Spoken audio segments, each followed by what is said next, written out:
welcome to No Something Required Podcast, a podcast where we talk about nothing. And now here's your trio of hosts, starting with Romina with the good hair, Audrey, sus as hell, Ember, and of course your dark lord of the interwebs, Roberto Blake. Welcome to No Something Required Podcast, filmed in front of a live YouTube audience. Please like, subscribe, and review. Jesus. Rip. That was slightly loud. Rip to all the headphone users. I think it's more funny loud, so. You think it's funny to make everybody go deaf? Yo. I don't think it was that loud. At least it wasn't on my end. But I don't know, Audrey. What do you think? It was fine. Okay.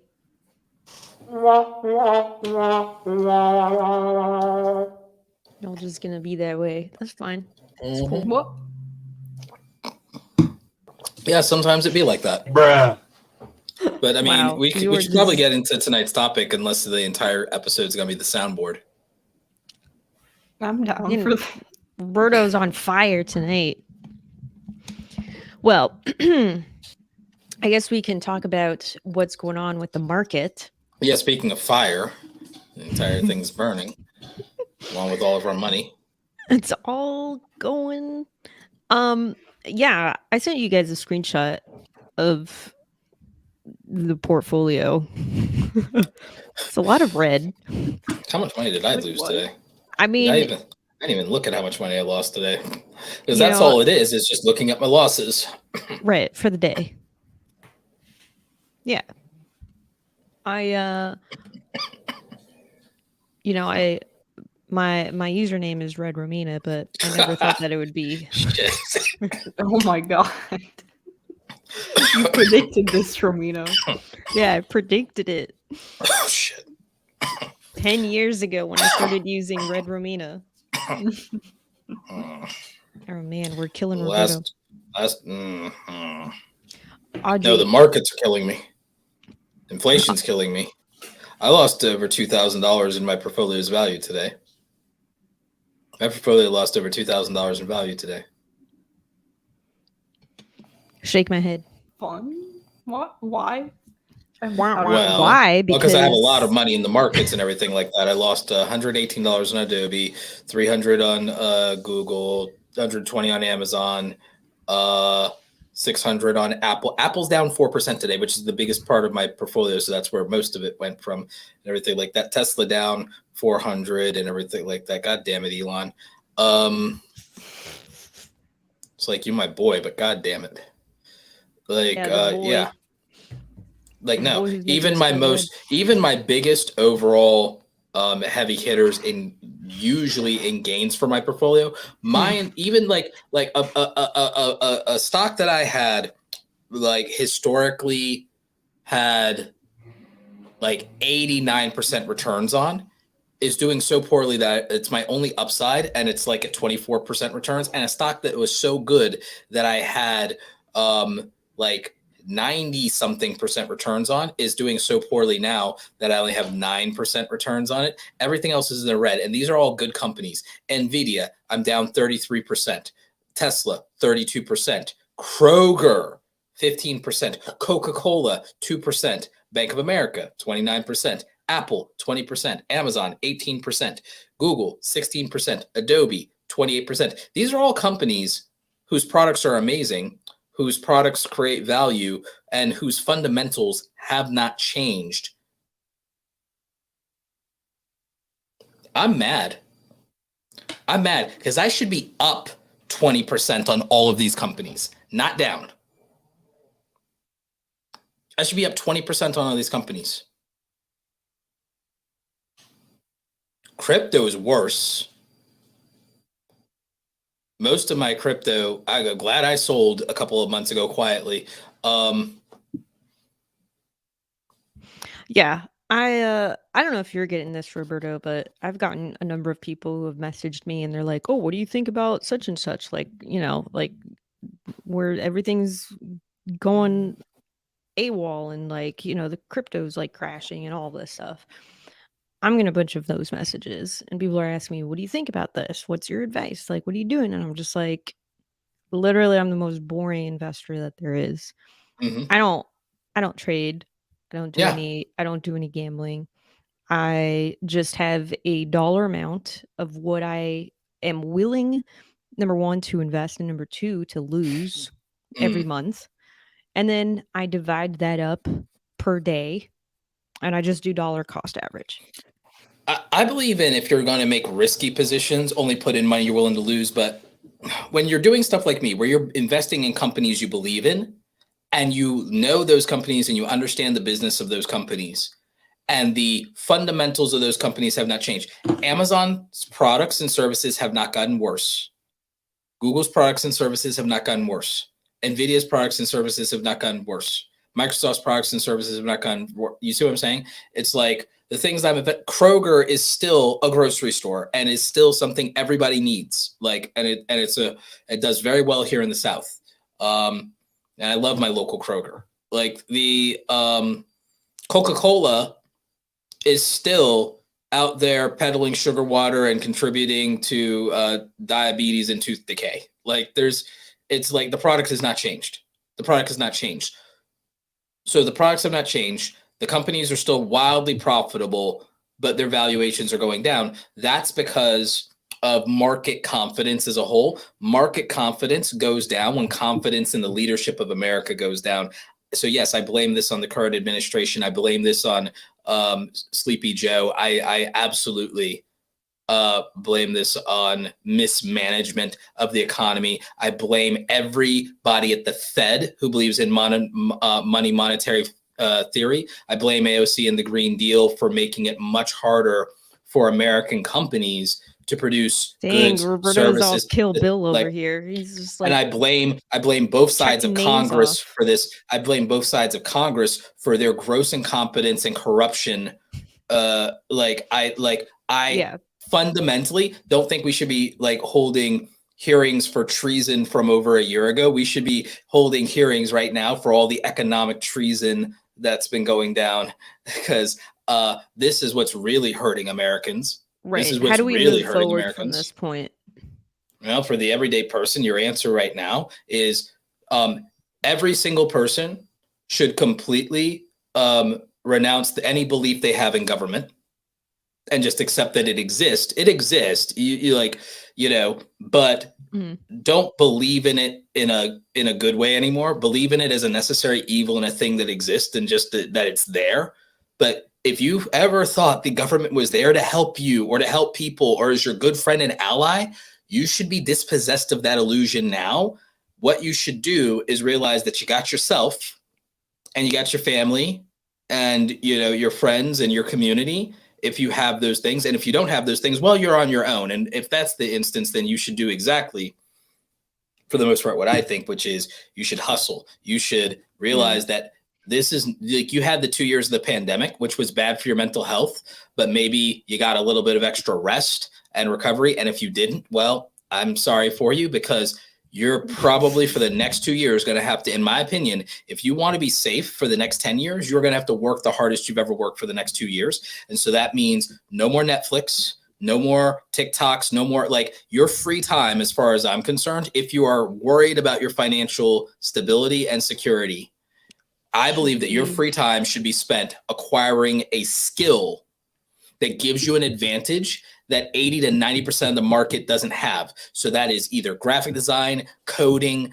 video editing, managing ads, social media management and marketing, copywriting, email automation, some skill that is free to learn and requires discipline and intelligence and or creativity that differentiates you from the labor market. The value of labor will continue to go down. And it's not because of it's not because of stagnant wages. It is technology. Technology kills labor.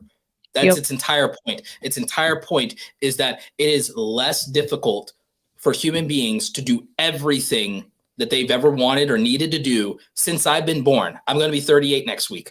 for the last 38 years, almost 40 years of my life, everything that human beings have to do in the Western world has gotten easier and easier and easier and required less and less effort and less bodies and less muscles, backs, time, energy, effort. That is a fair and reasonable depreciation of labor. I know everyone likes to worship at the altar of labor, my labor, my labor, my labor, but that's a delusion that keeps people broke. That's a delusion that keeps people work. Technology eats everything. Technology eats everything. And typically speaking, aside from job losses, this is beneficial to humanity and gives people, like, to be honest, our grandparents did not have nearly the amount of leisure time that we had, because even if they worked the same amount of hours, where you can talk about their wages and all these things, the fact is, when they came home, the responsibilities of just maintaining their home were much more difficult because of the lack of technology they had. And everything else they had to do to secure their lifestyle was much more difficult than we currently have. They didn't have microwaves, and they didn't have easy, accessible food delivery. Sometimes they didn't even have very good access to food without traveling a long distance in terms of the quality of their food and things that they wanted. So everything was harder and everything took more time. They did not have the disposable time and leisure time we had, nor did they have the amount and variety of entertainments that we have. You can have the financial. Can you imagine if they did? Yeah. Do you think that we'd have more aunts and uncles? That's a good question. It's a very good question. Maybe. But see, therein lies, the crux of our problem is that people are not good stewards of their time and their resources. Right. But the main thing is a lot of people are decent with their money, and they frankly, they don't make enough, but it's about the position to make enough. Because even as much as we talk about wages and all these things, the real problem is economic mobility. Because in 1955, it was not uncommon for someone to work a 9-to-5 job at a diner and be going to night school to get a degree to make themselves more valuable in the marketplace. Right. Even if they were discriminated against as a Latino, an Asian American, or if they were Black, they still, even in the 1950s, or an immigrant in the 1950s, it was not uncommon to do a low wage day labor type job, or retail type job, or service industry type job, or food service job. You'd still be doing that. And instead of leisure, they would go and they would better themselves. And then they would have economic mobility, not because of wage increases, but because their own value increased. So my answer to everybody, the answer and the cure, it won't save everybody, but it'll save the listeners of this podcast. Increase your individual value. Increase your individual value. And that's, you go out and you learn skills that earn more than what you currently make, disproportionately more than what you currently make. You get those skills. You get skills that let you have a shot if you want to ever be independent. Get skills that say, either any company would love to have me and I can create value, or I can get clients, or ideally something that could go either way. Yeah. Either way. I think, and then you'll be good. Very plainly speaking, like what you are saying is taking this opportunity where the markets are down, not just to continue investing in the market, but to also continue and maybe even start investing in yourself. 1,000%. Yeah. I'd like to bring Audrey into the conversation here. Audrey. Yes. As an individual who's currently not investing, because you are not investing, correct? Okay, as an individual who is not investing, how do you feel about all of this news when you hear people talking about this sort of stuff? Like, people are worried about stocks crashing, the crypto markets are going all over the place. People are tweeting about, how hard it is and how they've lost like their entire lives. Like, how do you feel as an outsider who is interested in investing but hasn't done it yet? I feel like I need to learn more. And what's your outlook? What do you mean? Do you feel hopeful about the future, or do you feel like, are you scared? Are you apprehensive about investing now, or? I mean, no. I think this like kind of happens sometimes. No, like it almost feels like cycles, and it's inevitable. Maybe also I'm just used to expecting the worst at this point, so there's also that. That's interesting. I feel like I'm almost not surprised. So you're optimist because you're negative. I don't, dude. The last like 3 years, nothing surprises me anymore. Someone could say there's a meteor coming towards Earth and we're all gonna die. I'd be like, okay. I don't At this know. point, I'm rooting for the meteor. At this point, I'm rooting for the meteor. I'm just not. Well, you shocked. guys, actually, I heard today, I read that there Oh are. God, no. Did you guys see the black hole? I mean, the music is fitting. So apparently, we've got millions of black holes, like hundreds of millions of black holes just floating around, right? And if you think about that, right? If you think about just like traversing a landscape, and if you accidentally like bump into one of these holes, you'll get sucked into it and just like completely destroyed. In space. In space? But we're not in space. Where do you think so we that's are? Yes, fine. we are. We are in space. We're just on a planet, but we're Yeah, in but, space. like, we would see that coming, hopefully. No.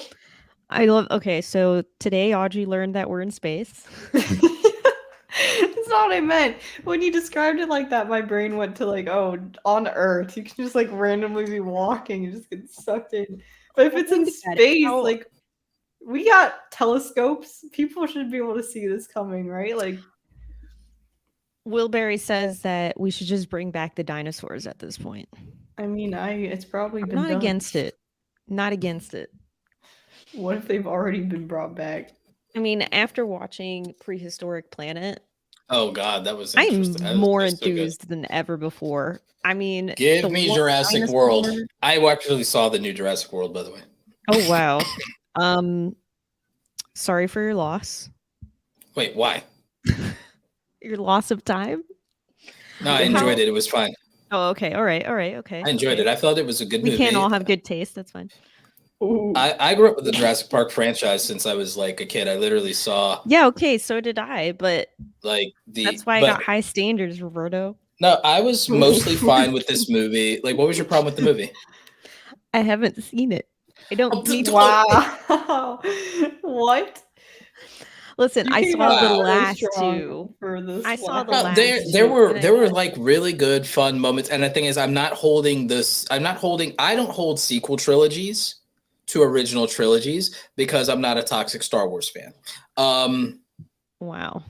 But like I'm the good kind of I Star have Wars high fan. standards for I always dinosaur. like for I don't have high dinosaur standards for movies. Like I don't have high Dinosaur standards. production. I just feel like at this point in our time and like development as a society, I think that we're civilized enough to have really great dinosaur content.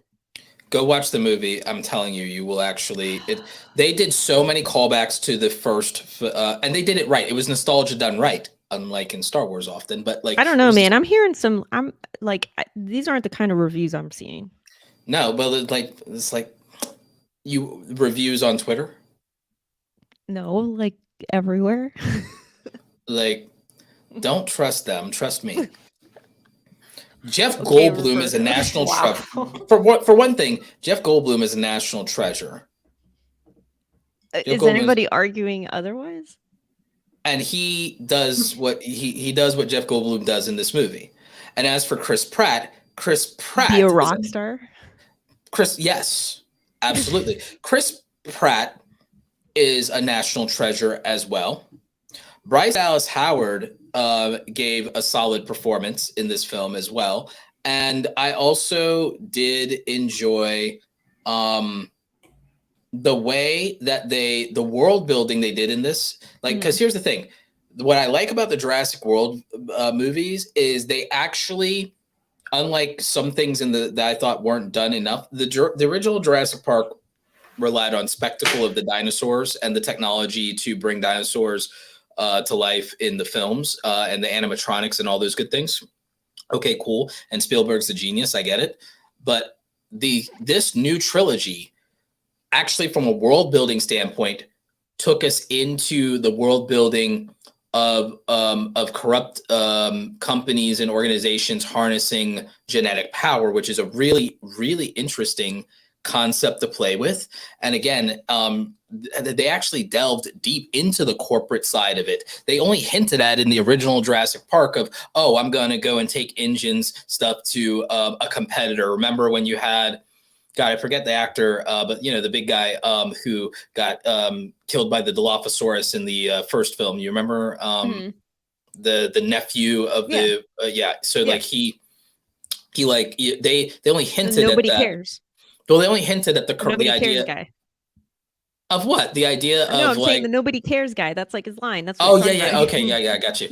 Right. So like the Sorry, I like the whole corruption angle of the like, oh, they're exploiting this technology and giving it to the highest bidder, and there's a black market, and like that's like I like that angle because that's how it would play out, you know, for real. That's how it would play out that there's a black market for dinosaurs, there's these poachers, there's this corrupt like stuff, Congress gets in on it and gets their hooks into, like, yeah, that's how it would go down. So I like that the Jurassic World movies explore that part of it and don't entirely rely on the spectacle of dinosaurs and also the jump scare aspect of it. As you know, I like that they went with world building of we are not responsible with this kind of power and it will go very badly.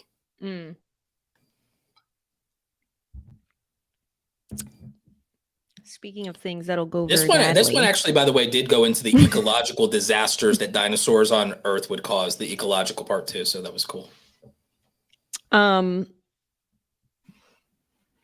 So what's happening in terms of disasters in the YouTube front? Well, YouTubers Gurge Loins. We got another Adpocalypse. Yay! Everybody's favorite. Another Adpocalypse. How do we know that? How do we know that this is happening? Yeah, why? Well, when a recession happens, see. When a recession happens, for those of you who have never worked in advertising, when a recession happens, a lot of brands either cease to exist or they have less profits and less sales. When brands have less profits and less sales, one of the things that gets cut besides personnel is their advertising budgets. Boo.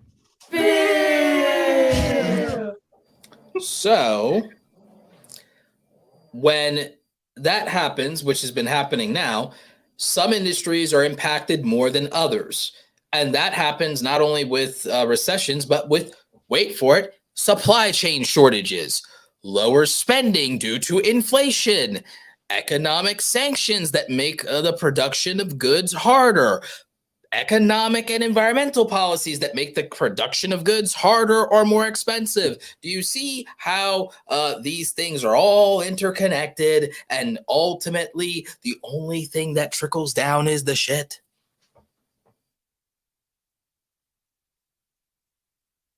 Yay. Trickle down works. The shit trickles down very well. Yeah, it seems like that that happens even more so when everything's failing. Well, that's usually a failing of leadership, but Oh, water break. Water gang. Why is everyone drinking water at the same time? Well, in my case, drink water first. Because we're case, hydrated. This is ginger ale, so yeah, but it's liquid, so you're hydrating. Yeah, I'm hydrating, but yes. So going back to the apocalypse, the adpocalypse. So the adpocalypse, it was coined back in, I think I want to say 2017, and it's because advertisers boycotted and rebelled because of ads being placed on inappropriate content at the time. And then there were several other adpocalypses afterward. The first adpocalypse, then there was another one which is often referred to as Elsagate. Then there was the whole YouTube wake up scandal. So we've had about roughly 4 variations or more of the apocalypse. of the Adpocalypse. We've had about 4 variations of the Adpocalypse at this point. It's basically almost been an annual tradition now. Yeah, this one could be probably worse, no? Well, I think it gets even worse. For one thing, we're not even in full blow. We haven't seen the bottom yet. Remember, I lost a lot of money today in the markets. So guess what? We haven't hit rock bottom yet. Yay. And even though we haven't hit rock bottom, some YouTubers have reported to me that they've seen 40% declines in their ad revenue. 40%. 40%. Yeah. And it gets worse. Roberto, how do we know when we hit rock bottom? Well, You don't. with regard to the recession, well, Audrey's like, I'm already there. for one thing, our so-called leaders, as well as our leading economists and whatnot, they're still debating whether we are in a recession. It's like when anybody with any sense has called it for months. You and I have called it for months, Romina. So yeah, we're in a recession. And here's the other part of this. We haven't gotten the full impact of the current policies right now they're going through. The full impact hasn't come through. Right now, we still have skyrocketing gas prices. National average of gas prices is $5. There's places where it's well over $6. It could go as high as 10. It's not over yet. This administration, rather than taking any responsibility from inflation, from printing literally over $1 trillion and introducing it into the market, Federal Reserve is largely to blame for most of this. But you'll have everyone want to blame companies and landlords. You'll have everyone want to blame companies and landlords. That's not how the economy works. Okay, there's supply and demand. There's also a such thing as, look, if you introduce $2 trillion and also you do all this quantitative ease and then you buy trillions and trillions of dollars or billions and billions of dollars worth of assets, you print money, you debase the existing currency by introducing more. That's why modern monetary theory is a scam, because every jackass knows that when you make more of something, the value of the things that already exist go down. So they made your money worth less than it was. Wow, obvious. Captain Obvious, right? Anybody, it's almost as if people with degrees in economics should understand this and everything like that. But there are plenty of plenty of sitting members of Congress with degrees in economics who don't understand this. But, little old me who, dropped out of community college and everything like that, somebody who actually does payroll, someone who's actually run a business, unlike these people, actually knows how the economy works. Yeah. Plain mathematics. Yeah. These people, they've never done payroll. They've never had customers. They've never run a business. So I'm not surprised that they're divorced from reality and don't know how money works and don't know how the economy works, even though they preside over it. Most of the sitting members of Congress actually don't know how much diapers on average cost. They don't know how much a meal at a sit-down restaurant costs. They don't know how much rent is in any part of this country. They couldn't tell you. They don't know what the average home price is unless they go and they Google it. They are disconnected and divorced from reality. And that's not just old geriatric coots in Congress. It's even shamefully the young millennials of my generation that somehow, some way, not only managed to find their way into a voting booth, but managed to stumble into the most powerful institutions in the country somehow, some way.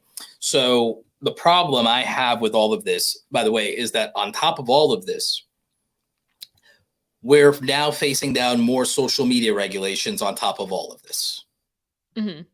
We're looking at more, especially with, I think it's, is it Bill C-19 in Canada that's the issue right now that could affect the algorithm? If other countries decided that, because here's the thing, if you're a content creator in the US, what if you get 10% or 15% of your views from Canada?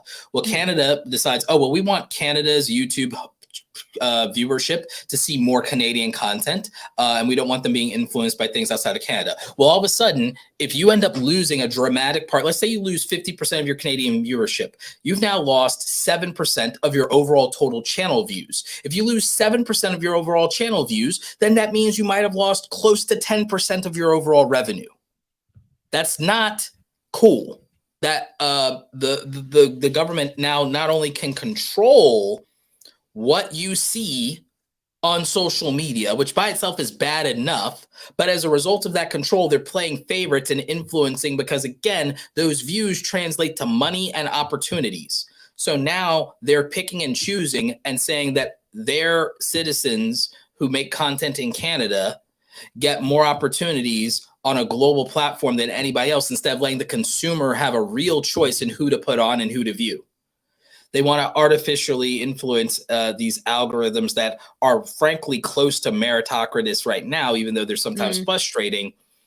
At least the government isn't picking winners and losers when it comes to content creators. Now, if Canada does this, what stops the other governments of the world from picking winners and losers and picking a national policy on their how their version of YouTube plays out? So what, every country wants to be China now? Yeah, that's scary. It is terrifying. But how And can this we have... could drastically affect the livelihoods of content creators all around the world. Yeah. What happened with those laws in Europe that were also like really... Article 13, 11, and 17 with regard to copyright. Yeah. Some of it is still in play and is still being amended. The COVID reprioritized everything for people. Yeah. But a lot of stuff is still in play. Reality is, even with the TikTok ban in India is still active, which is why I do not believe, which is why YouTube, by the way, rolled out YouTube Shorts when it wasn't finished.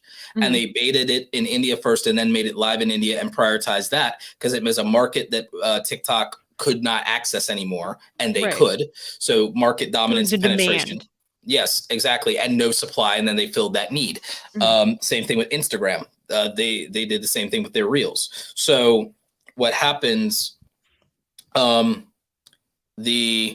thing is now, I believe that TikTok doesn't have a future. I think TikTok will be hot for 3 to 5 years and then it'll become Snapchat. And one of the reasons I believe that is it's already reached its maturity in the Western market. So where does it go from here? It's not allowed in the largest verticals of the Eastern market. Everybody here knows if you want your movie to do numbers, it has to do numbers in China. So if China doesn't like your movie or you didn't edit it to China's taste, and if you certainly don't edit to the taste in the Middle East, then if you can't be in India and China in the markets for the blockbusters, you're leaving billions of dollars on the table and you can't break records. Same thing is true for social media. So if India and China ban your app, you're out. You only have, you have the Western market. You can be profitable and you can be hot, but you'll never be as big as you should be and could be. And a competitor can make you redundant or irrelevant because you just don't have the numbers and the scale to offer, because the platform that offers the creator the most views, the most money, and the most opportunities to get an audience will win. And so if you don't have the access to that larger international audience, you don't have the scale, you don't have the numbers. And so that matters. So TikTok is banned in India. I mean, isn't YouTube also though? No, it's not. No, YouTube's not. YouTube's not banned in India. Oh, I meant not at all. China. No, what was your question? Oh, she's saying that it's banned in China. Is that what she said? No. And there's YouTube exists in some. Audrey's asking a question. I thought YouTube was banned in China. Yeah, that's what she's asking.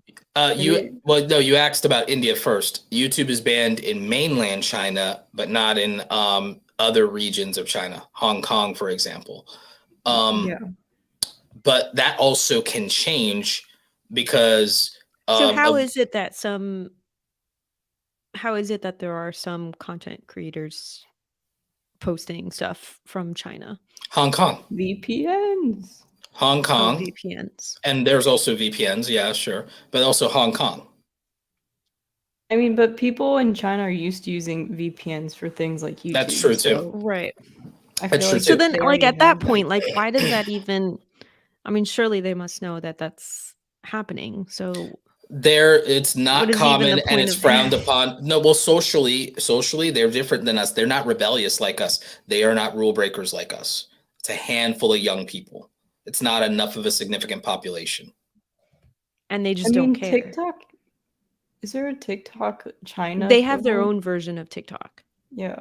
And it's highly censored and monitored and controlled and regulated by the government, which is why I made so everyone wants to be China now and control what's on their country's YouTube. That's a bad idea. It's a bad precedent. It's a bad idea if you care about democracy. It's a bad idea if you care about freedom of speech. And it's a bad idea if you care about creator economy and the ability for creators to be able to reach the audience and let the audience decide who to put on. The audience is to decide. The audience should decide what they get to consume, who they put on, who gets their attention, and who gets their dollars, not the government. Not the government. I think Canadian citizens should sue the government of Canada with regard to this, and not just the content creators, the user base, and the viewers. I'm dead serious. Everybody should sue their governments at this point. I hate politics, but now the thing is, the reason I'm into it is they're messing with my stock portfolio. Probably at some point in my life, probably. If I can't buy it. What do you think you're going to sue them for? Oh, I'll find something, I'm sure.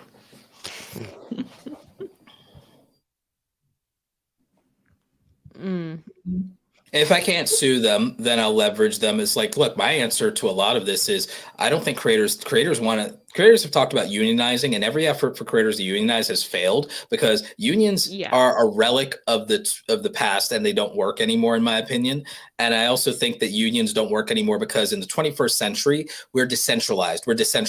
Unions work when it comes to centralization and the consolidation of collectivism and power. That doesn't work in a decentralized system. It doesn't work in a decentralized system where everyone has different verticals of you can't unionize when you have gamers, finance YouTubers, beauty YouTubers. They all have different interest, different culture, and different monetization systems and business schemas. It's like they're too nuanced and separate. That was like one of the biggest things. So I did join what was, in quotes, the first Creators Guild. Yeah. Internet Creators Guild, I joined that too. Right. Which more than anything was just, I would say, a Slack group for it was basically a Slack channel. Because it just never went anything. It never went any beyond that. Even though there was a promise of it being more like a union, right? And they even had like resources and stuff on the website, right? And like there was promise of it having a dashboard and being able to have people like representatives, right? People who would protect you against brands, who would protect you and provide you with standardized contracts. Like these are just basic things that a union would provide in this context for creators, and the Internet Creators Guild never did. Mm-hmm. And I was a part of it. I was a founding member in terms of founding paid member. Yeah, so exactly. Oh, me too. Jason. And I was like grandfathered in. Like they changed eventually the price, and I was grandfathered in. It was me, you, and Jason. I remember me, you, and Jason initially. It was how many years? Like this was like 5 years ago. Yeah, because I think I canceled it like a couple years ago. Mm-hmm. Yeah, because I remember. I was like, okay, why am I paying for that? Yeah, right. It's like 4 or 5 years ago. I remember this. So right. Yeah, I totally get you. So like I've always felt that was like people clinging to the past, and again also the rhetoric. A lot of them, because again, let's face it, a lot of content creators are much more left leaning. I'm much more moderate centrist. And getting much more moderate every day. I used to be like center left. Now I'm just dead center. And like, and I didn't really change like, and what it is I think that they look way too much to things that worked in the past, and they keep forgetting that every year we live in unprecedented times. Looking to the past for solutions when every single year you live in unprecedented times and every decade guarantees that you will live in unprecedented times is a fool's errand, However, what I think we need true innovation. And the thing is, the fact is this. Something that can work in a decentralized system rather than a union is a lobby. And the thing that is and would be new and would be revolutionary would be for independent content creators to have collective representation. We don't need collective bargaining power. We need collective representation in Washington. We need people to advocate on our behalf. And I think that a creator lobby that is built and that props up the legal community that already exists within YouTube to advocate and to fight for us and to know those rules, or to help us reach the people that or they are the advisories to the people of that lobby that then advocate for our interests. Because yes, content creators in the creator economy is a special interest group. And the thing is to fight back on things like COPPA. COPPA destroyed innocent family channels, vloggers. I saw channels that do nursery rhymes. I saw a friend who almost was an Olympic gymnast, but started her own facility.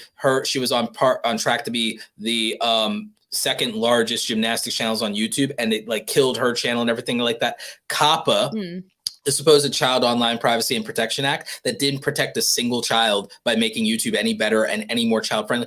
YouTube's not more child friendly. YouTube just, for the sake of diversity, equity, inclusion, decided that they will no longer disincentivize or demonetize or throttle any content involving sex toys, because that's affirming and somehow and everything like that. Okay, so wait, you demonetized people doing nursery rhyme content because cookies target children, exploit children, but we're now going to have an abundance of sex toys and things of that nature now being affirmed on the channels.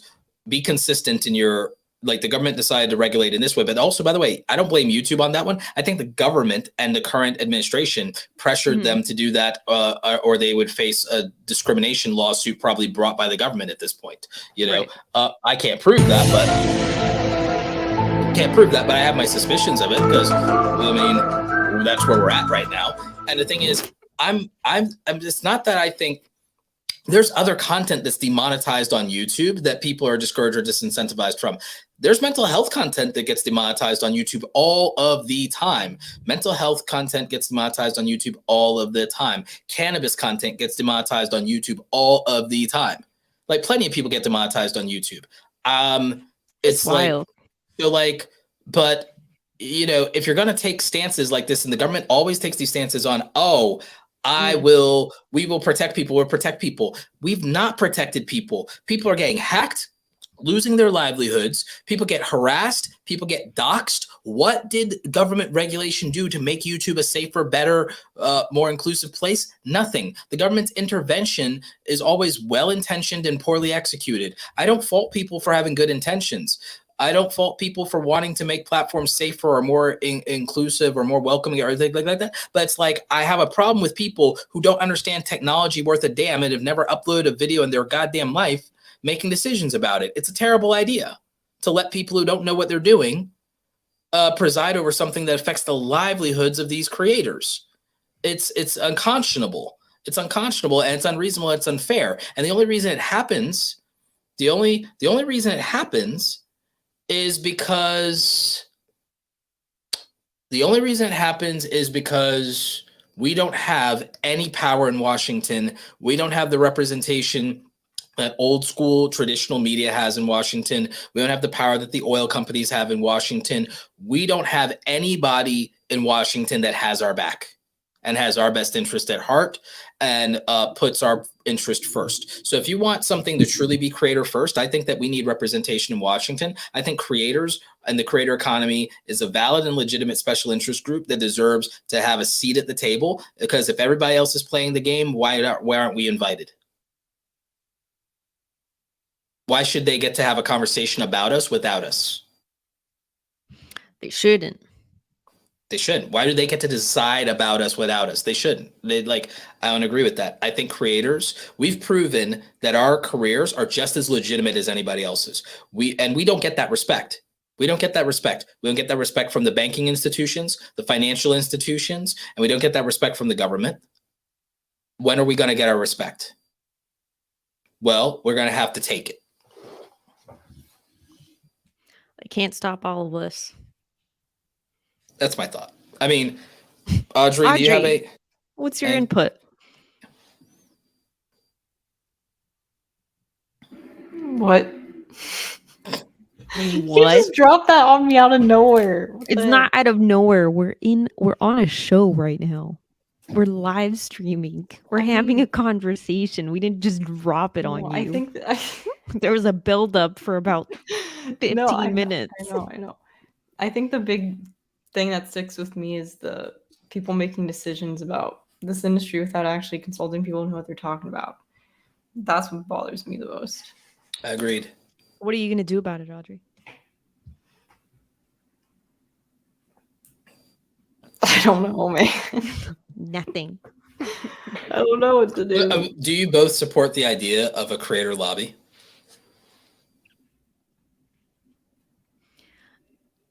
Do I have to be a part of it?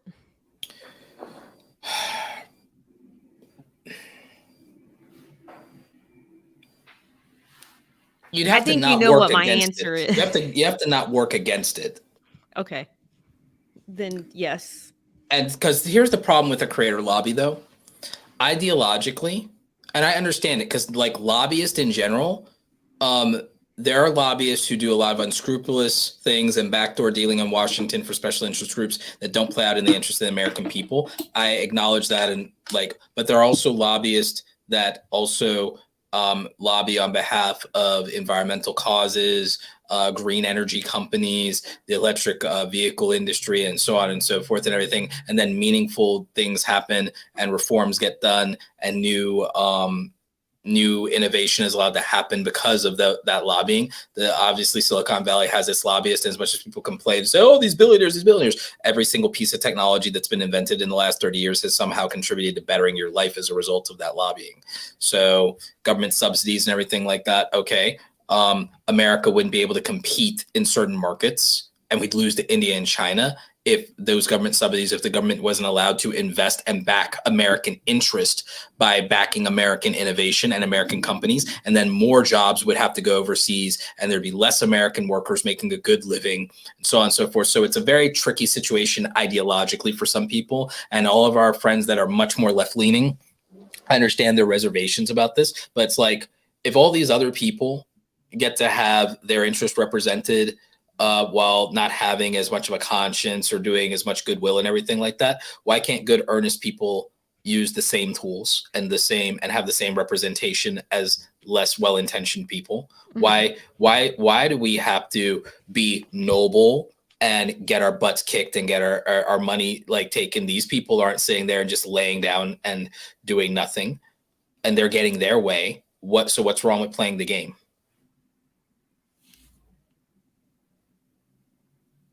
I know some people that rubs them the wrong way, but it's like, everyone else is getting theirs. What about us?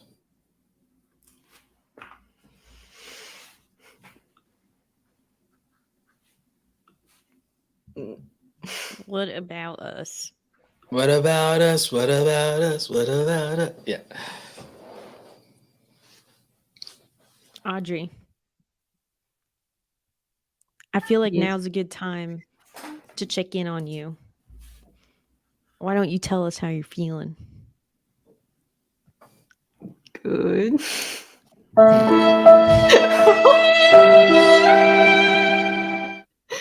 What? How are you doing, Romina? Also, this is a segue into our next topic. You didn't answer my question. I'm doing great. Bruh. Okay, so I was actually thinking about this earlier today, and I think that I like to do a lot of things, obviously. Yes. And sometimes that does lead to not finishing certain things, or kind of getting to a mental state of being stressed or overwhelmed. But they're all things that I've signed up for, right? So it's not like nobody forced it on me, right? But there is a sense of obligation that I have with myself to complete certain projects because I volunteered myself to do them, right? And so I don't really think it's like burnout, because I can stop doing it whenever I want, but I choose not to because I have a sense of dignity. So you're not burnt out, you're overextended. Right. And so I'm actively making a choice to not participate in certain things anymore. And this has been a journey for me personally in the past month. of like Yeah. really consciously choosing what I spend my time on, because I don't need to spend my time on more things because I have enough going for me right now. And adding more will just detract from the priorities and the goals that I've set out for myself. Right. And I don't want to be distracted anymore. What was distracting? Everything. All the time. Yeah. It's like the idea of like, okay, I'm gonna start like a new course, right? Or I'm gonna do like this whole new YouTube channel. I got this idea and I'm just gonna spend like the next like 3 hours like creating ideas for this YouTube channel and like this concept that I have for like this series or whatever, right? I mean, that's not specifically what was my thing. But in general, right? But it's like I already have so many other things going on. Like I don't need to work on anything else, right? Mm-hmm. Relatable. I can relate to that. I mean, if you look at the fact that it's like I have multiple projects, multiple YouTube channels, and they haven't gotten the attention or love that they deserve. I've been more consistent with this podcast than with my own YouTube channel, like the entire pandemic. I blame the pandemic for most of my situation because I was more or less fine before the pandemic, actually. But also we're cool. That's fair. But there was some debate there. There was a little bit of I was thinking hesitation. about like, is that the reason? And I was like, well, the difference is I like, you would think that my audience would be a big enough accountability mechanism. You would think that the monetization would be a big enough accountability mechanism. That's actually a really good point. But it's not. Yeah, but it seems that this unmonetized channel with a much smaller audience ends up being the thing I'm most consistent at. And why? Because I literally have two other humans to hold me accountable. And I do not have that within the only other thing I have that in, because the only other thing I've been consistent at all this time is my coaching business. And why am I consistent in my coaching business? Because I have, because I have Ariana and Andy. So like I have, so I have the accountability there in a way that I don't, because again, you would think, oh, having the Academy members would do it and the monetization through the paying membership would do it. It's like not enough to be absolutely ruthlessly consistent and never miss a week. Like that is unless I'm sick, literally. No, actually, even sometimes when I'm sick. So like I realize that the only thing that really holds me accountable is other people. The only thing that holds me accountable sometimes, even with content, is, oh crap, and barely this is the only thing that holds me accountable with content sometimes is the contracts from my brand and sponsor relationships. Like, and those stakes are high enough, but there's also a human and reputation and I gave my word element. There are not significant, even with, less ad revenue. Most of my money doesn't come from YouTube ad revenue anymore, which means that there is a limit to the accountability of, if I'm not jazzed, if I'm not excited, if I'm not pumped, it's harder. And I'm not as excited. Obviously, after literally about a decade of doing this, I'm not as excited to make content in the back half as I was in the first like 5-6 years. I'm not. No matter how much I like it, I still like it. I still like editing. I still like the things I'm talking about, but I'm not excited enough by the process because there's novelty. If I do something that would make me excited about the content, the novelty of doing a different process or of editing more or filming with different angles, none of that is rewarded in views and none of that is rewarded in money. So I'm disincentivized to do it if it performs less well. If I put in more effort and get less results, which is what happens every time I try to step up the quality of my content, it produces no results in exchange for that. If anything, it's worse. If anything, gets a worse response. And that may be the filter of, that seems less authentic or it seems like trying hard or something like that, right? So that I'm disincentivized but yet every content creator has shoved down people's throats, quality over quantity. Quantity is the only thing I've ever been rewarded for in YouTube. The only things I've ever been rewarded for in YouTube are quantity, consistency, and authenticity. That's it. not quality, not innovation, not creativity. No, it's only been consistency, authenticity, transparency, and quantity, volume. So for Those are the people only aspects that's ever benefited me. for people like you who are in this tier of quantity over quality, Mhm. how do you prevent yourself from feeling burnout when there is that kind of like looming pressure of, if I don't upload, like, let's say, 5 videos every week, like, my Well, for channel me, will it'd be underperform, three, right? but like, Right, but I don't have well, because I have passive income streams that I built through my evergreen content that led to affiliate marketing, and I have my coaching business, and I have my long-term contractual brand relationships. Mhm. I will make my money and I will do six figures without my ad revenue being responsible for it. And the brand deal contracts, the only thing I have to worry about is deliverables, results, and renewals. I don't have to worry about my views. I only have to worry about keeping a good reputation, essentially. And so, in Mhm. my instance, there's not a financial. If there was a financial stress and burden to perform and show up every week, then I would have just suffered through it and did it during the pandemic. Ironically, because there's not, I did less content during the pandemic years than I did when I was first trying to even grow a channel, which is why my growth has not been, my growth went back to basically a level of growth when I was an early YouTuber the first 2 years when I only uploaded about once a week, Yeah. because I'm literally only doing roughly about once a week on average in terms of content. If that, I'm basically at the level of growth or a little better than when I literally first started doing this, which, by the way, compared to most YouTubers who start out, still pretty good. And also, even for YouTubers of my size, most YouTubers of my size, people don't realize, most YouTubers that have hundreds of thousands of subscribers or even million subscribers, they don't grow anymore. Only a few people get to be like Ryan Trahan and Mr. Beast and keep growing and stuff like that. Most YouTubers don't keep growing after they hit 500,000 or 1,000,000. There's a lot of YouTubers, they hit 100 something thousand and they don't keep growing. That's the majority of them. That's why there's 300,000 channels that have silver play buttons, but there's only 30,000 channels that have gold play buttons. And that's why there's less than 3,000 channels that have diamond play buttons. So it's kind of a 10% game. Because think about it. There's only 3 million channels that are monetized worldwide. Mm. And then, okay, out of 3 million channels, there's 100 million channels worldwide.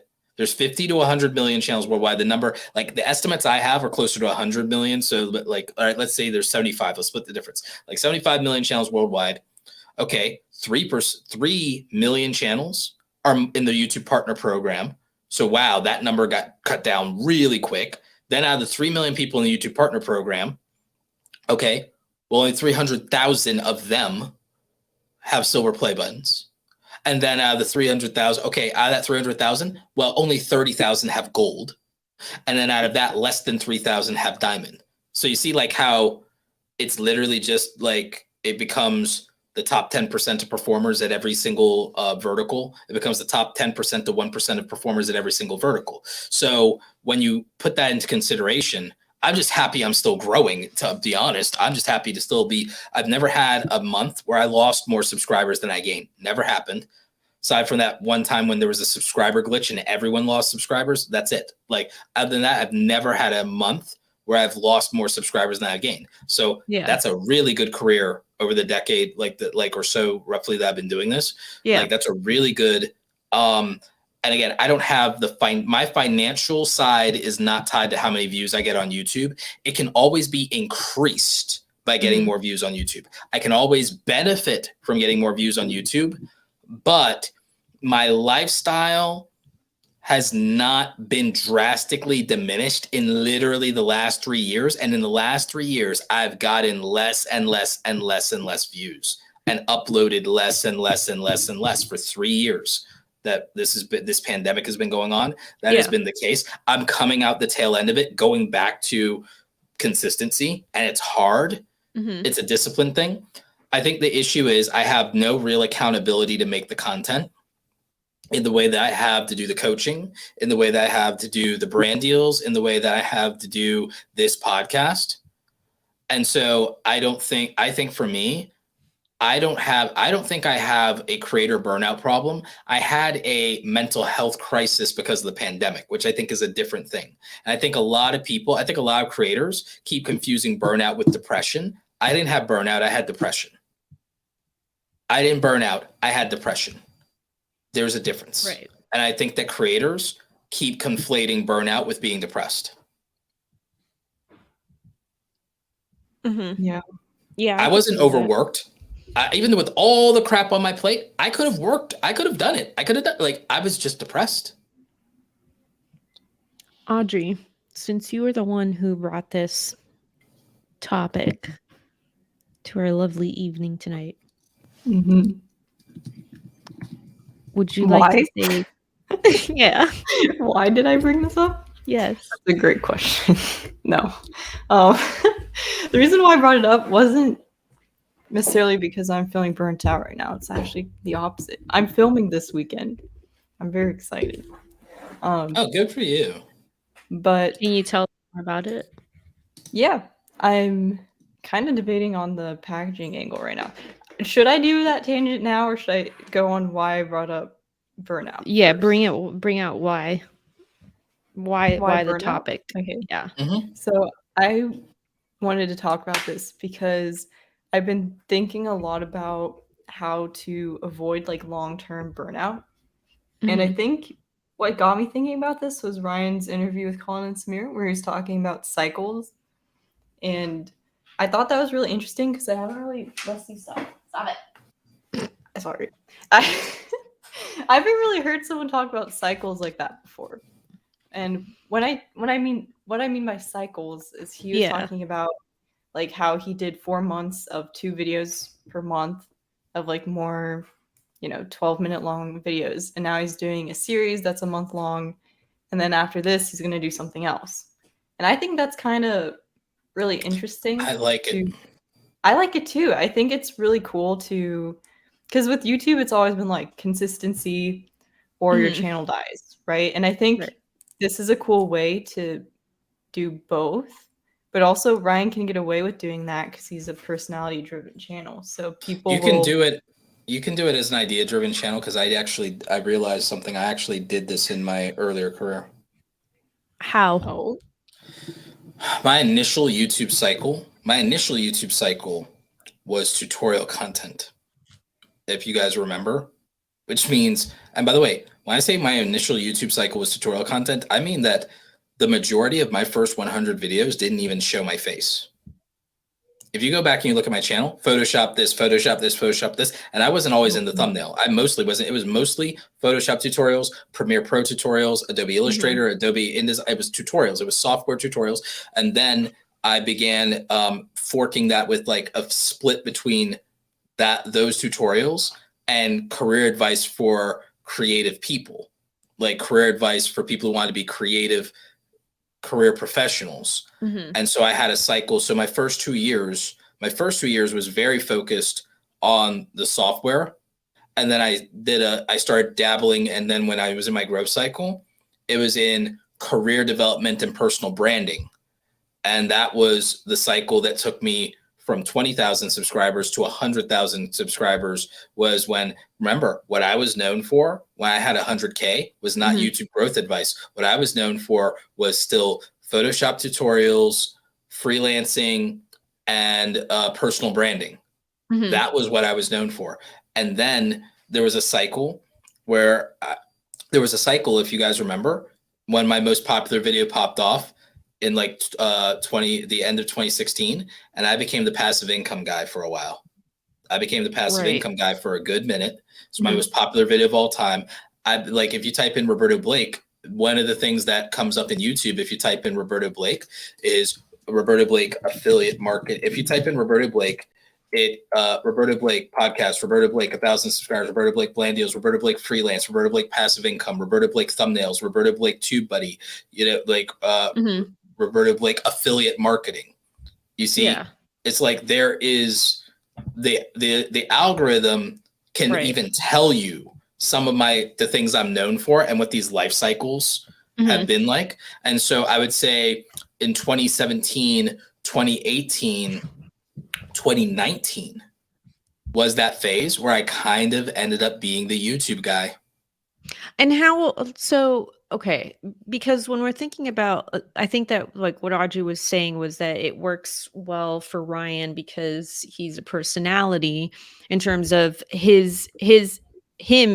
He is what is consistent, right? And Yes. so Wait, sorry, keep going. I was just going to say that like when it comes to an idea channel, for example, the problem that I was having with with travel content was having the audience be interested in specific type of travel or specific countries. And so I had videos that severely underperformed just because I was in the wrong country, in quotes. But I don't think that, because here's the thing. You can have an idea channel, but I think it gets the same, not the same numbers as like a Ryan, but I think you can have an idea channel that has more consistent performance if you're an idea channel that builds a strong personal brand, but also a strong channel and content brand. So if you have if you brand your personality and identity into the content to where people really are sticky for you in some way, but also you stylize your content in such a way to where it's like, I do want to know what Romina says about that, or I do want to go with Romina to that country. I do want to see this part of Romina's journey. And it has to become, you have to become the host of the thing. In your case, Romina, the thing that happened was you didn't become Anthony Bourdain. Right. It's that you have to be, it's Anthony Bourdain. It's becoming Anthony Bourdain. It's becoming Steve Irwin. It's becoming the host of, it's becoming Alex Trebek. It's becoming a brand unto yourself that is strong enough to carry the ideas. Right. I have an example of that. Yes Theory. Did you guys watch Yes Theory's video where Thomas was basically talking about how they felt like they were trapped in the type of content they were making, and now they've all kind of moved out of LA to different places, and they're starting a new chapter? Yes. So I thought that was interesting because I kind of consider them a personality channel. Like, I think people, obviously the ideas are really strong, but it's also the people. Right. And they've done a really good job of introducing like new people and getting audiences to care about them. But it's almost like they were shocked or they felt like they were trapped. They didn't realize how strong their own brand was and that people were invested in them. They didn't realize that they had got an attachment. Talking so much about how like they felt trapped and they felt like they couldn't really, or people just wanted to see like the old them and the old type of content. And I think that's definitely true, of course. But, if you look at, I don't think their views have gone down. I think it's easy for people to like, I found out through the podcast. I found out through my podcast downloads, my podcast listens, my podcast downloads, and even my podcast views on the channel. I found out that there are thousands of people who really will. In fact, even though my main YouTube channel doesn't always reflect it, in my opinion, the podcast and the podcast channel and even my Twitter following shows me that there are thousands of people who will pay attention to what I have to say, even if it's not content on how to grow as a creator or how to make money. There are thousands of people who will care about what I have to say. I just wasn't able to put that in perspective because I got jaded about YouTube specifically. But also, the weird thing is, I have outlier videos that underperform, like my last 2 videos. But if I look at the last, say, 30 videos that I've uploaded, which YouTube shows me that, the last 30 videos that I've uploaded, aside from a handful of outliers that massively underperformed, all generally performed about what my channel is supposed to perform or better. And so I think that there's 2 things that affect me is when I don't have results that I expect, I do get some discouragement. But then when I have other things outside of my content creation that are happening in my life, because I like my videos, even if they don't get the response, I like making them. But I think I get discouraged sometimes by the numbers because I feel judged by them, or some sense of rejection, or not, feeling appreciated for the effort.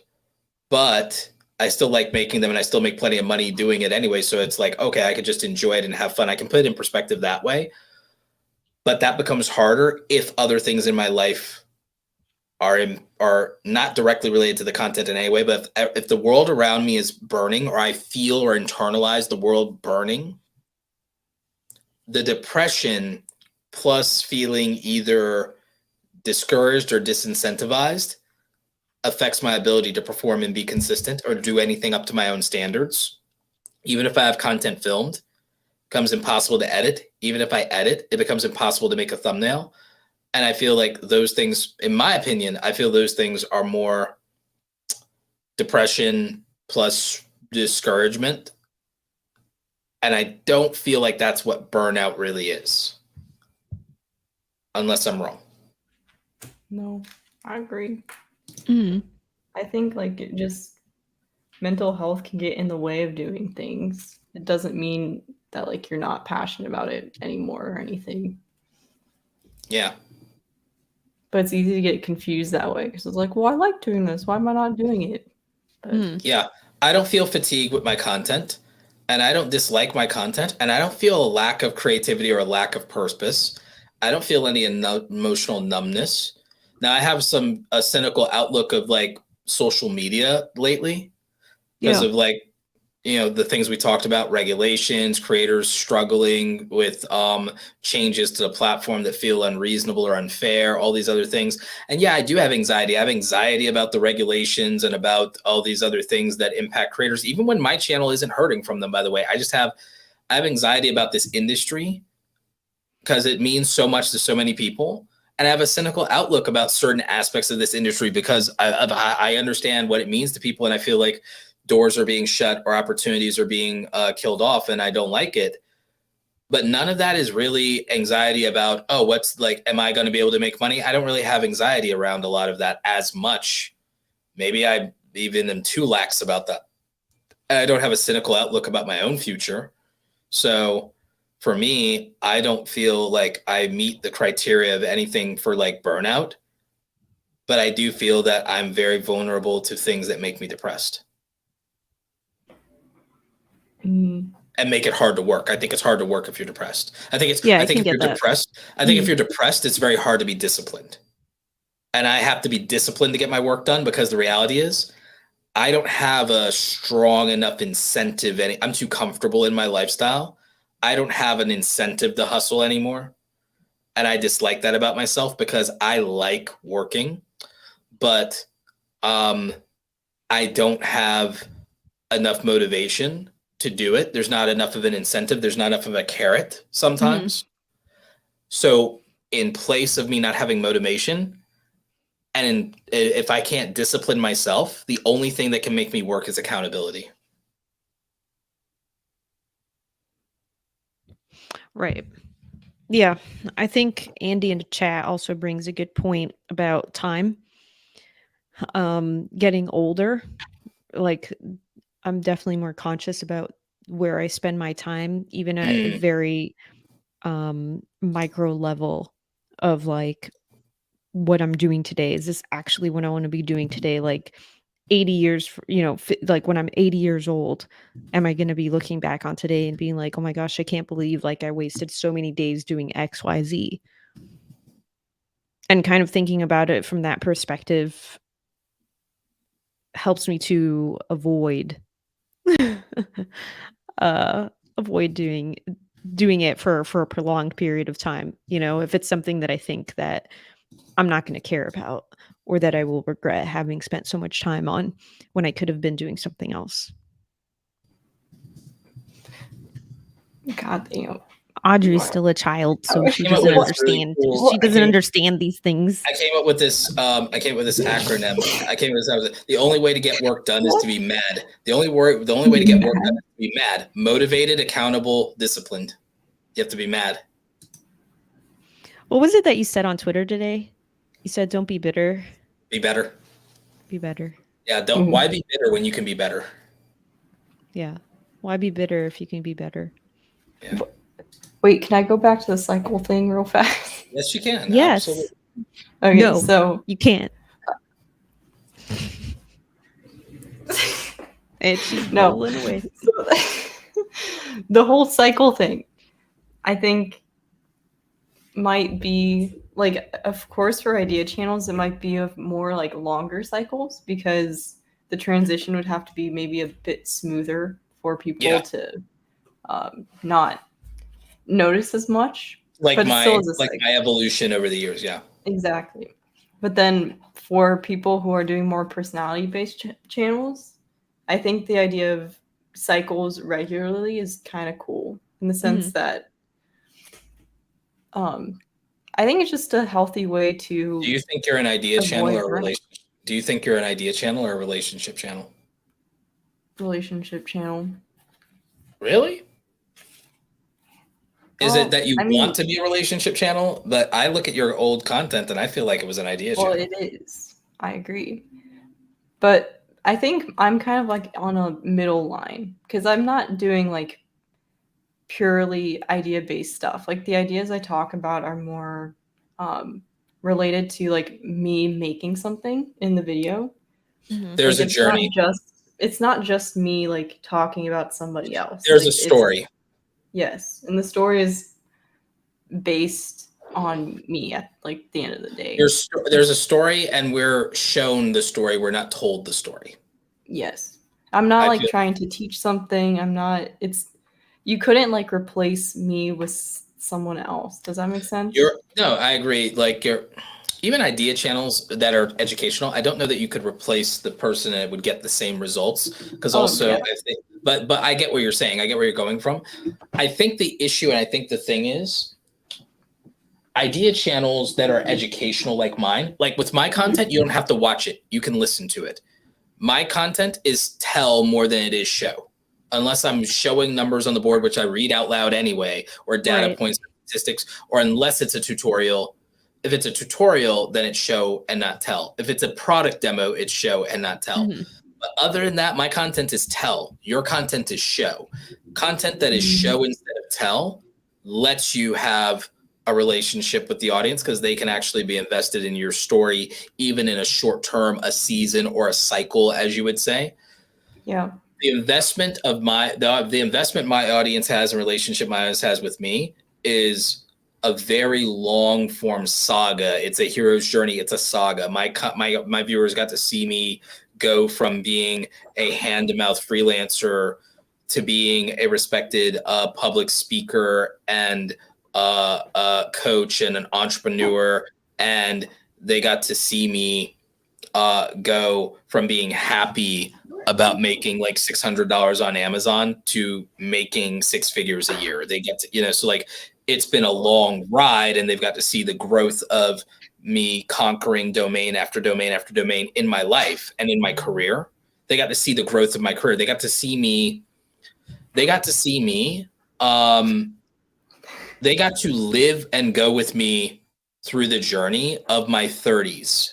They got to see, here is somebody who had a second chance in their 30s to get the most out of their life, and like, oh wow, maybe I can do that, or I'm going to go on. I'm going to do that too, or whatever, or I'm going to learn from him so that I don't have to do it in my 30s. I can do it in my 20s, something like that, right? So like, but that's a longer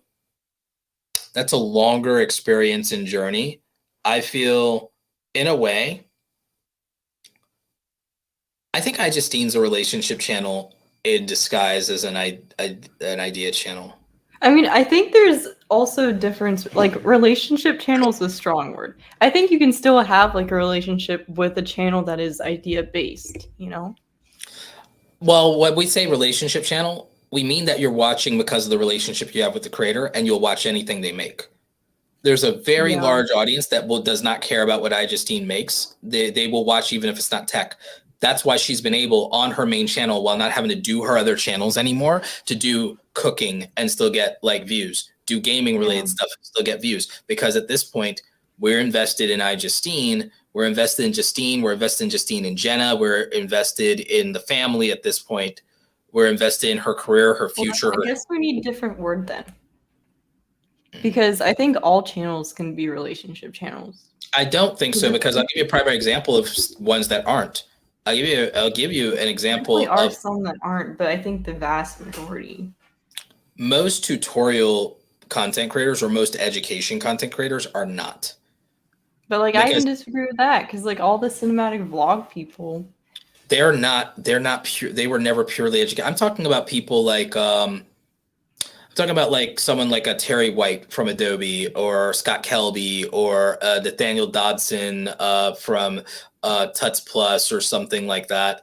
These are like the OG. Oh, I'll teach you how to use a camera. I'll teach you how to use this. I'll teach you how to, like, they were never what Draw with Jazza is, who then rebranded to just Jazza. Jazza started with Draw with Jazza and teaching how to draw and all of this stuff and everything like that. And then he started really interjecting his personality into it more than just his skill set. And then he became just Jazza, and now he can do whatever he wants. And he's big enough to do that. But like, but Jared Polin has a community and people are invested in him, but they won't watch a video that he makes about something that exists outside of photography, content creation, cameras, and gear, or the creative business. You know, They won't watch something just about his life. By comparison, people will watch something about Sarah Dietschy's life that has nothing to do with tech, cameras, being a creator. They will just like watch an apartment tour or a house tour with her, or they will watch her like do something or talk about Animal Crossing.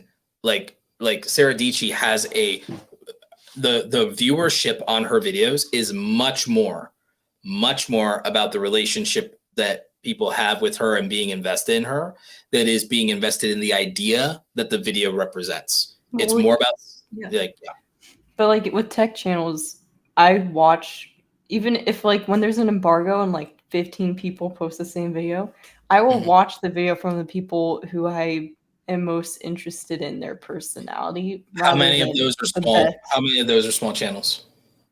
Well, with the cinematic vlog niche, I pick whoever's my favorite or I'm like more interested in. What percentage of them are less than 100,000 subscribers? None. So you see my point that.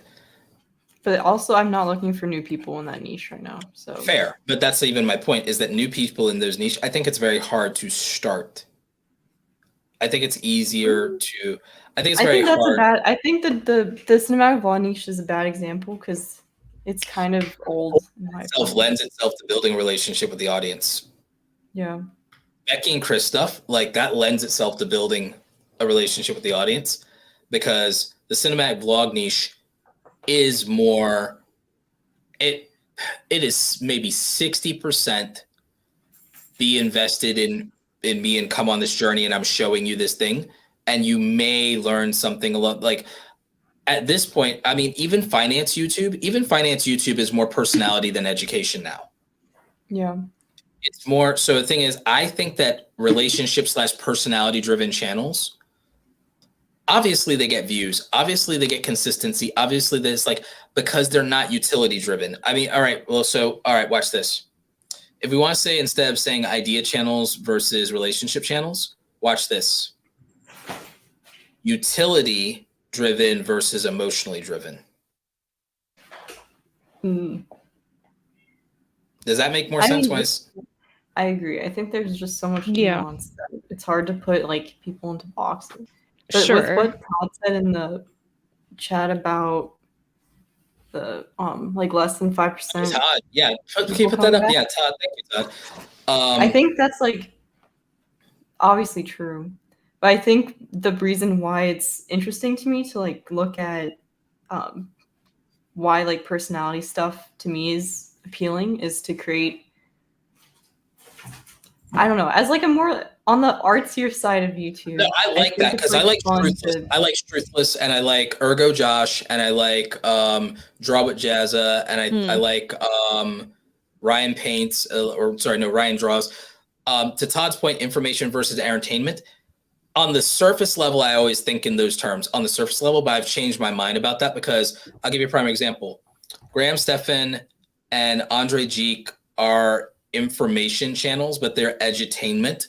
But they grew when they became more entertaining than informative because, and I'm not taking away from the information they give, but they became more performers. They became more cinematic. They became more over the top. They became more humor and more memes but they started as straight up information with a little bit of flair, a little bit of style. They started out much more 20% entertainer, 80% information, right?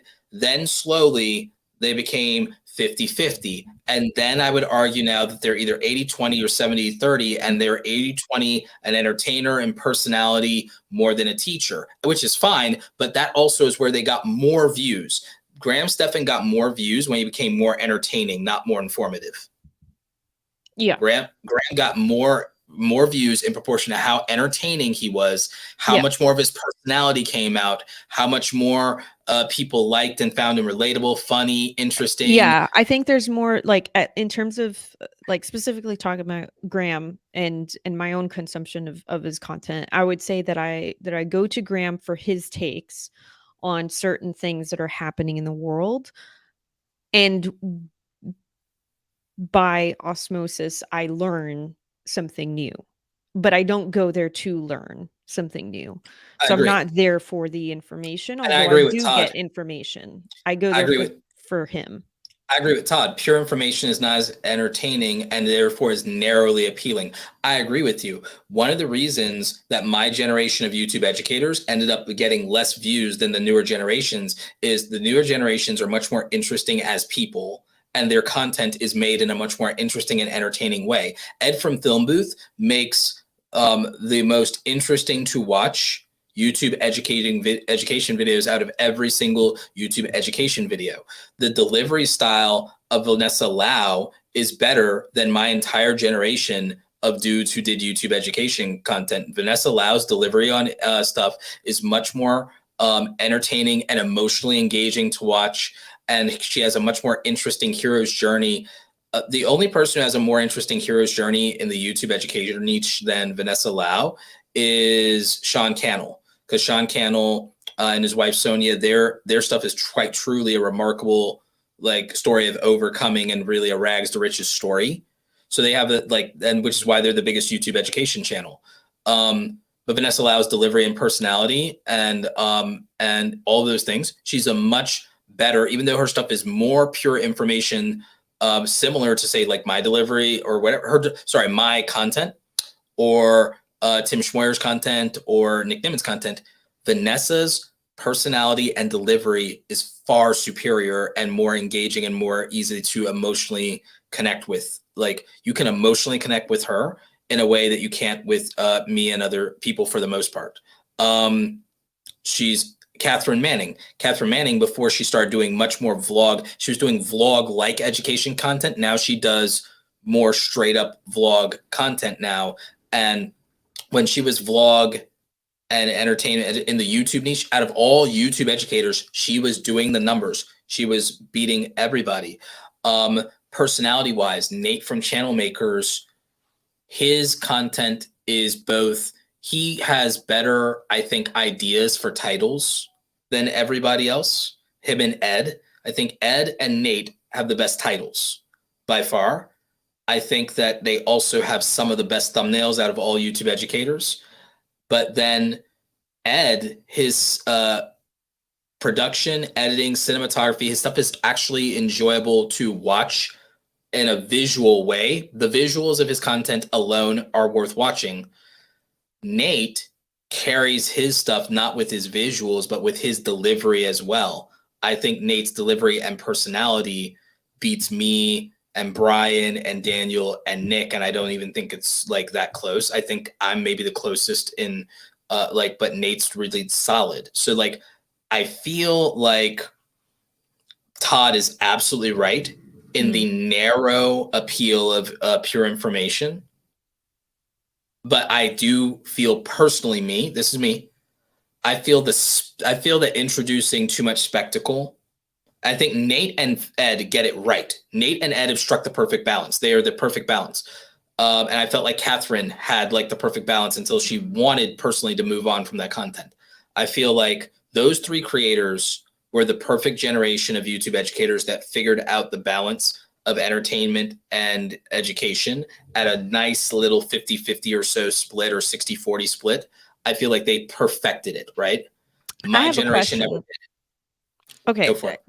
actually, there's a number of things that I want to interject here. Number one is currently we have many more viewers than we do thumbs up. So somebody in the audience has not given a thumbs up. It's just math, guys. Bruh. Number two, so talking about information that is not entertaining, there is still A market. right, and there is some content that leans more towards being more information driven than entertaining. It's like going to a college or any class, right? When you are in a lecture, you are there to learn, and there is information, and it's pure information that is being given. But your professor might be entertaining. He might throw in a joke or two in the middle of your Yeah. class. I feel a good example of that is Tony and Chelsea Northup.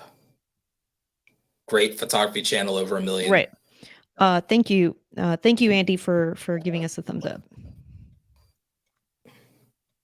Audrey, I don't know. Are you doing anything here to get our thumbs up? I gave it a thumbs up. I'll tell you exactly what I'm talking about. This is where Todd's right. Todd's right. Watch this. The rise of Peter McKinnon, right? There are photography YouTubers who had been given mostly purely information and a teeny bit of entertainment in their content for a decade and could not get to 1 million subscribers. The only channel that had ever done 1 million subscribers was Digital Rev in the photography niche.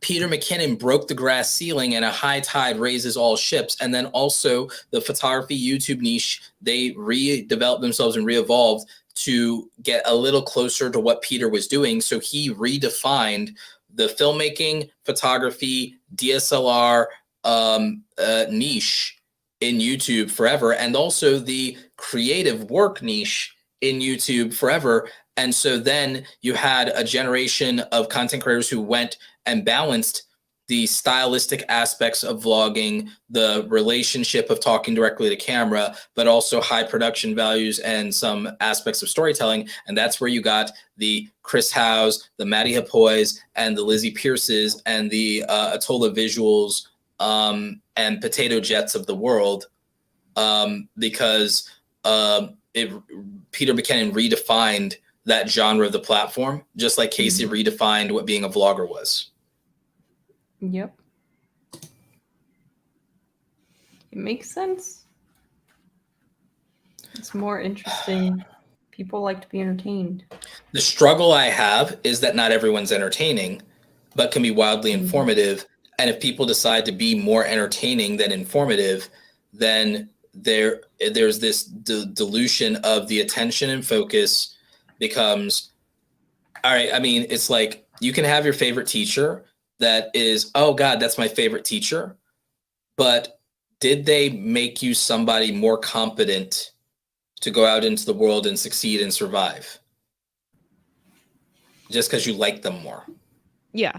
No, I feel like I think that Sorel is a good example of this, because so she has her channel, which is a channel that she's been working on for years, like her main channel. And I would feel that one is more personality, relationship, entertainment driven, but there is an information side to it that you can learn, right? So you can learn about photography, you can learn about photo editing, and lifestyle stuff. But then she has her other channel, which is her financial channel, which is definitely more information driven and less of the personality stuff.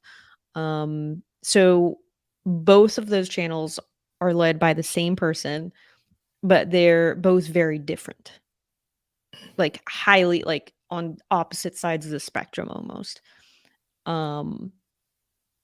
Anyway, I just think that's a good example of one individual who's able to do both. I definitely agree with that, but she's doing both on different channels. Yeah. Yeah, that's not an argument. Yeah. Yeah, I think it's very difficult to do both in the same, like, Oh, I don't think it's possible. it again, I gave examples where it is. I feel like Nate from Channel Makers in the YouTube education niche does it well, and perfect balance, and his views reflect how well it does in terms of his ratios. And Ed from Film Booth, and again, before she changed her content format, Catherine Manning, and to some extent, I would argue even Vanessa Lau, I think manage that.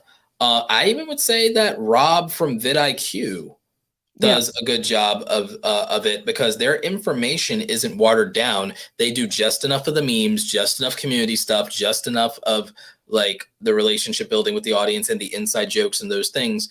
There's enough of it, and yet the information is some of the most trusted information in the YouTube ecosystem around education. So I feel like they do it. Someone who I feel used to do it well, but something I have to still reimagine or re-examine what happened. What used to be a good example of this was Gary Vee.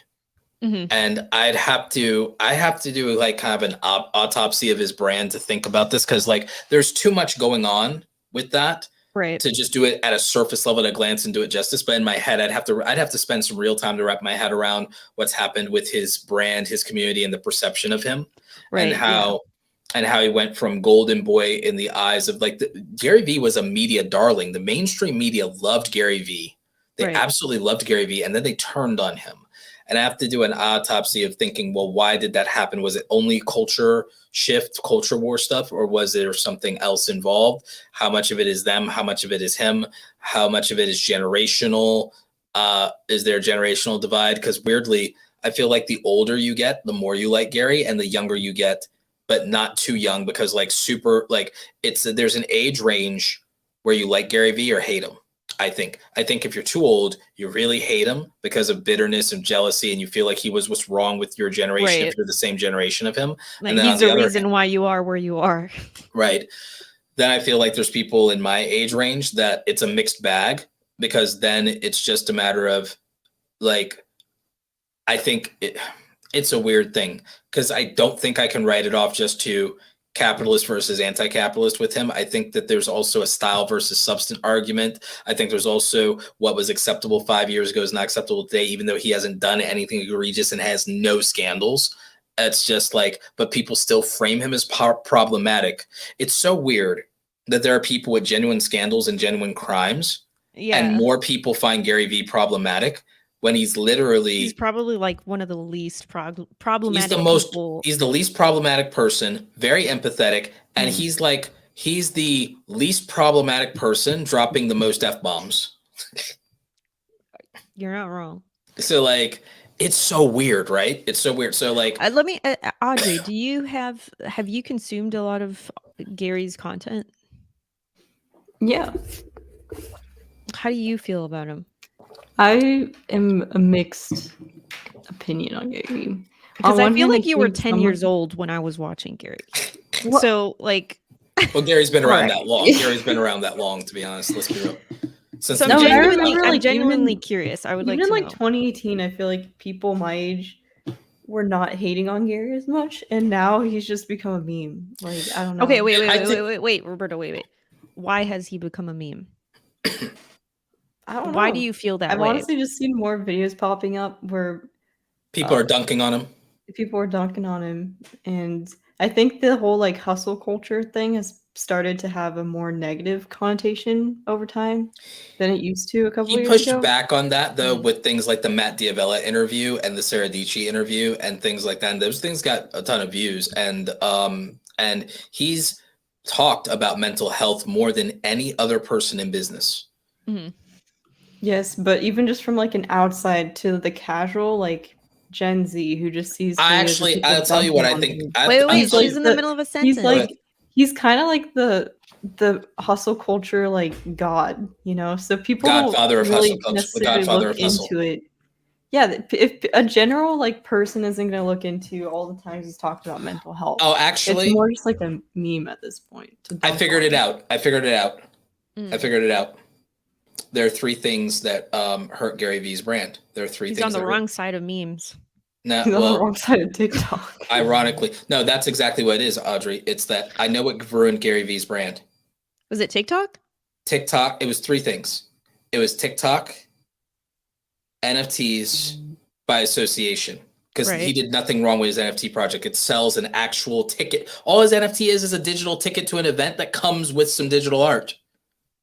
Mhm. Like, and Jimmy, you're wrong. Gary's V advice No, I would does. disagree, Jimmy. I would disagree. Jimmy, with I'm that going to tell you why you're wrong. Jerry, I'm Because gonna here's the thing. Here's the thing. I'll tell you why. Because I was broke, me too. and at the time I did not have a space of my own, and this was when I had nothing. So and this is when I was listening to Gary V and Tim Ferriss and yeah. and that, I mean, in combination with a lot of stuff and my own adaptability.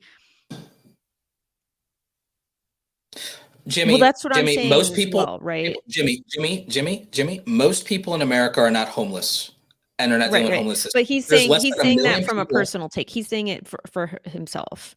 Okay, but Yeah. he's saying, but the first thing he said was Gary V doesn't apply to the really poor. Define really poor, because there's a difference between really poor, which me and Romina experienced, and there's a difference between that and homelessness.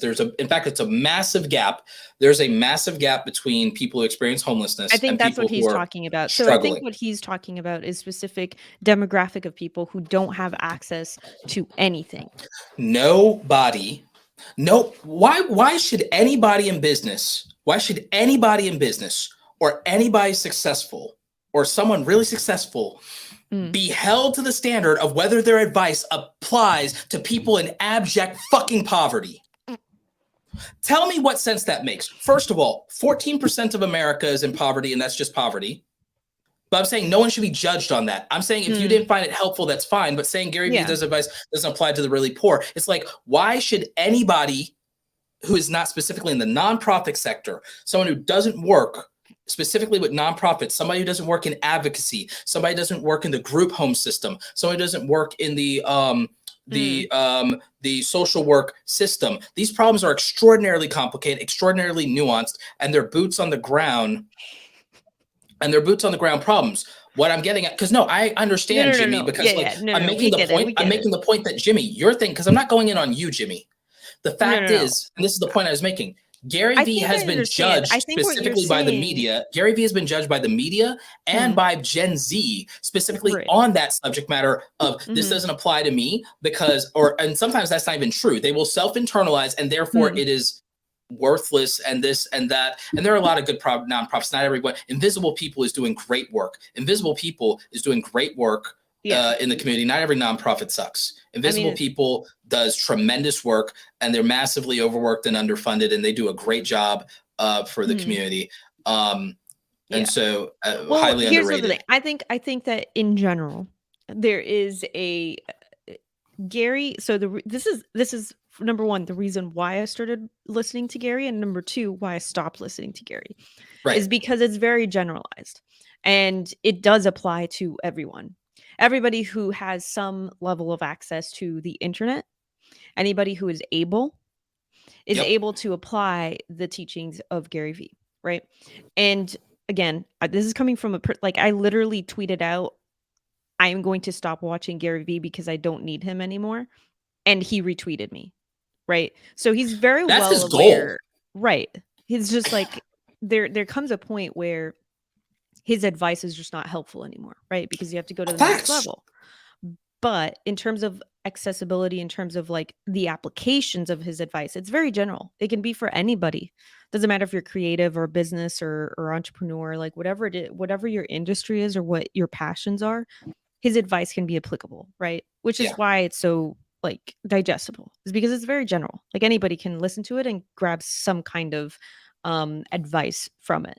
And there's just so much content that is available. I mean, he was doing like the Daily V show for how long? Like 3 years, 4 years, something Oh, like that? over 1,000 episodes. And So then during the pandemic, he was doing Tea with Gary Vee, bringing people on, letting them talk about their problems, giving them advice. And in extreme situations, he would actually directly help them.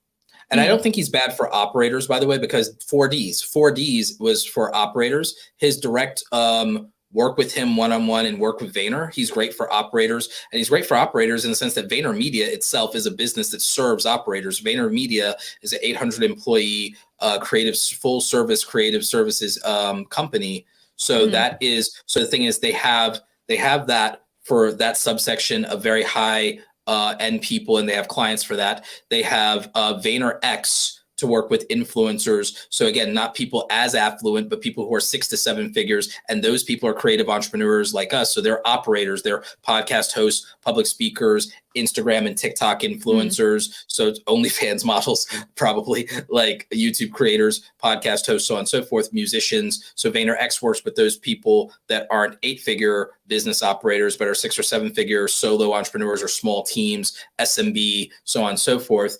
They have Vayner speakers, so that's a different subsect. They have Vayner Sports, different subsection there. They have the Sasha Group. They have this whole portfolio. Then they have Vayner RSE, where they do angel funding and angel investing for early startups and founders. So, and also mentorship comes along with that. The free content from Gary Vaynerchuk,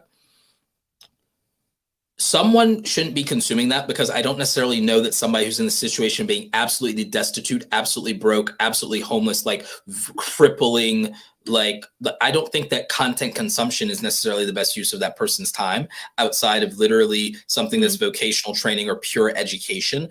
Business advice is not what somebody I think or feel in that situation needs. As someone who was like, now me, I was someone who was gainfully full-time employed and had technical and creative abilities. Content served me because it helped me understand other opportunities and other avenues.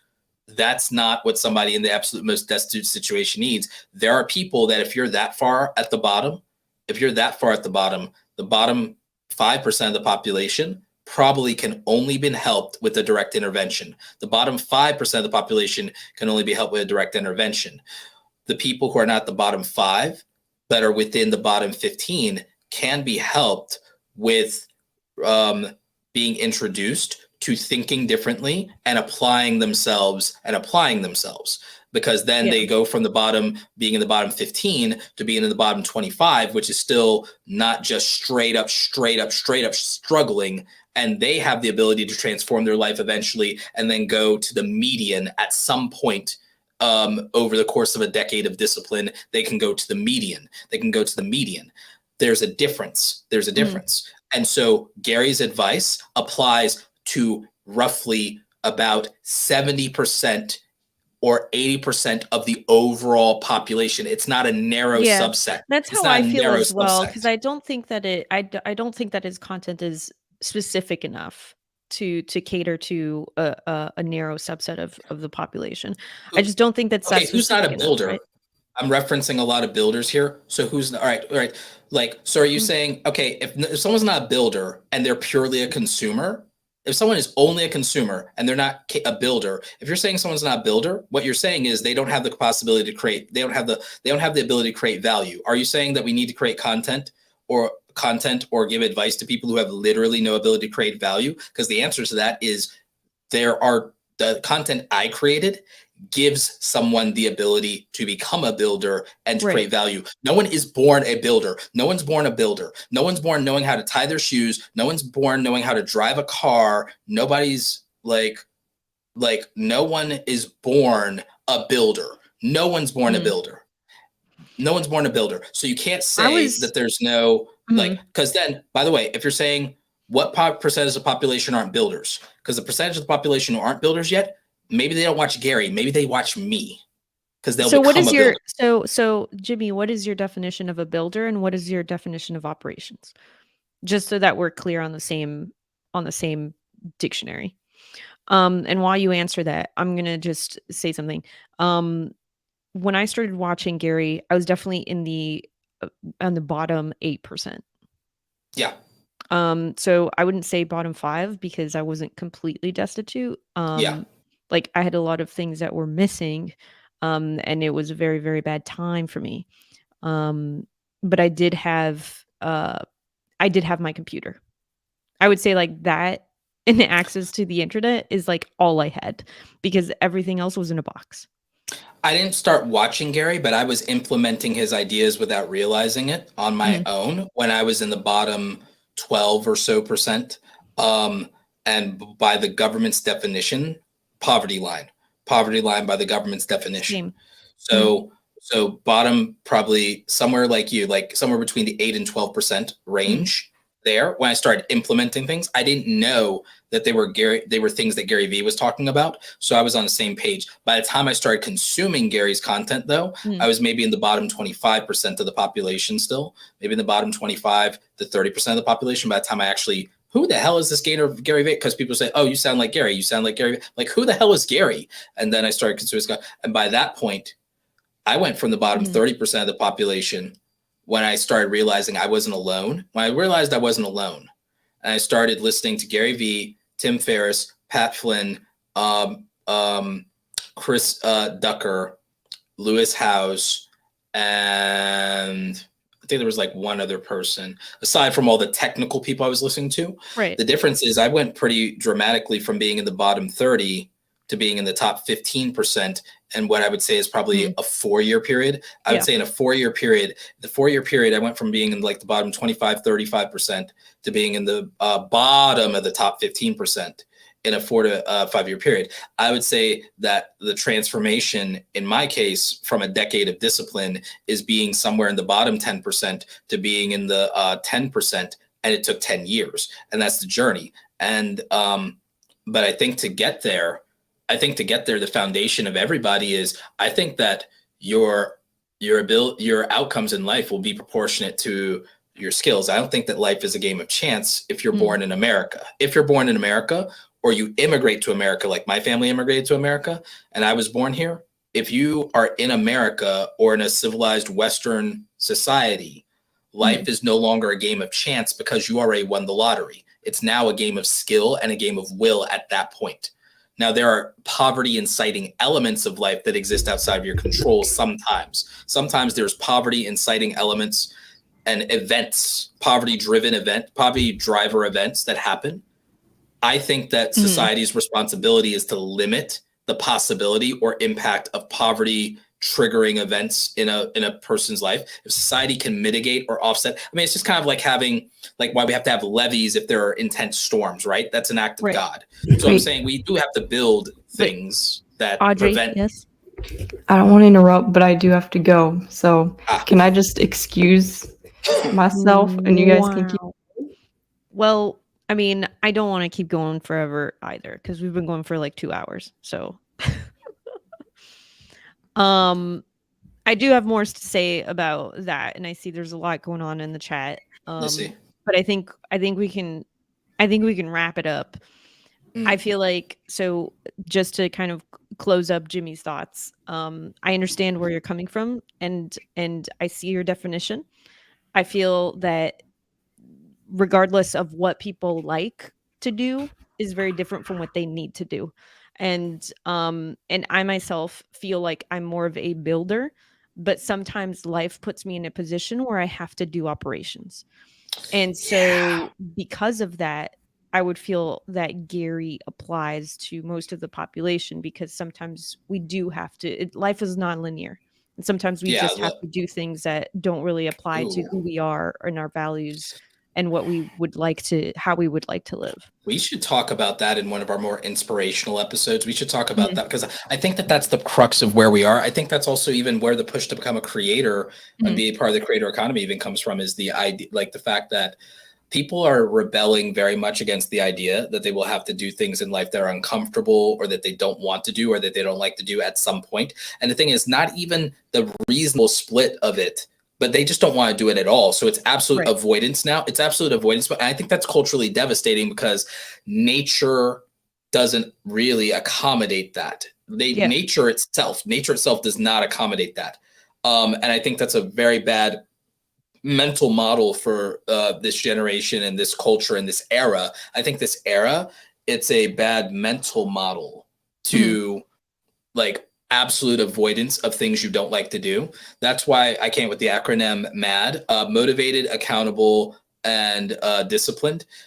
Discipline is when you can push yourself to do things in spite of discomfort or difficulty or awkwardness. Accountability is where you now have people to encourage, support, but also enforce consequences one way or another for you not showing up or delivering or being consistent or doing what you need to do. And motivation is when you are enthusiastic and you don't need any outside influence or consequences or pressure or will. You don't even need will to do it. It's where it's purely emotionally. It's like, oh, I want to be here. I really want to be here. It's like discipline is like, I don't want to be here, but damn it, I'm going to be here and I'm going to keep my word and I'm going to do all these things. And then accountability is where somebody else, you want to show up for somebody else. You won't do it if left to your own devices, but you will show up for them. Again, that's where you guys come in. I'll show up for you. I won't even do my own podcast, but I'll show up for this, right? Like my podcast channel is monetized. I think and I won't even show up. I think this is something that we can go on for a while. Do you just want to talk about it next week? I think next week, I think next week is like about like things like motivation and like we'll find topics that are relevant. But I really think that there's something here. We can dive deeper into this because there's a lot to uncover. Yeah, I think there's a lot. You're right. Thanks for coming, Todd. Thank you so much, Todd. We need to run, so we're gonna wrap this up. Yeah. Todd, hit me up in the DMs. I want to hang with you at Vid Summit. I mean, not Vid Summit. Vid Summit, but VidCon. I'm gonna be at VidCon next week. Hit up Roberto in the DMs. We need to hang out. Yeah, you'll hang out. We can hang out like the whole time and everything like that. Like we can do something. I might put together something. I'm coming in on Tuesday in the afternoon. Tuesday afternoon, there's nothing really on the VidCon schedule as best as I can tell. But my birthday is Tuesday, so I might do a dinner thing. I might invite some people. So. Oh man. Yeah. Sucks to suck. Wow. Okay. Roberto, do you have an outro before? I can put together. Let's go. Thank you for listening to another Something Required podcast, the podcast where we talked about nothing, and yet all of it was important. Tune in next week for another exciting episode where we will somehow, some way, find a way to go off the rails. Until then. We'll catch you later. This has been your trio of hosts signing off, including Romina with the good hair, Audrey, Cat Lady Ember, and of course, your Dark Lord of the Interwebs, Roberto Blake. Thank you for listening. We'll catch you next time. Nope.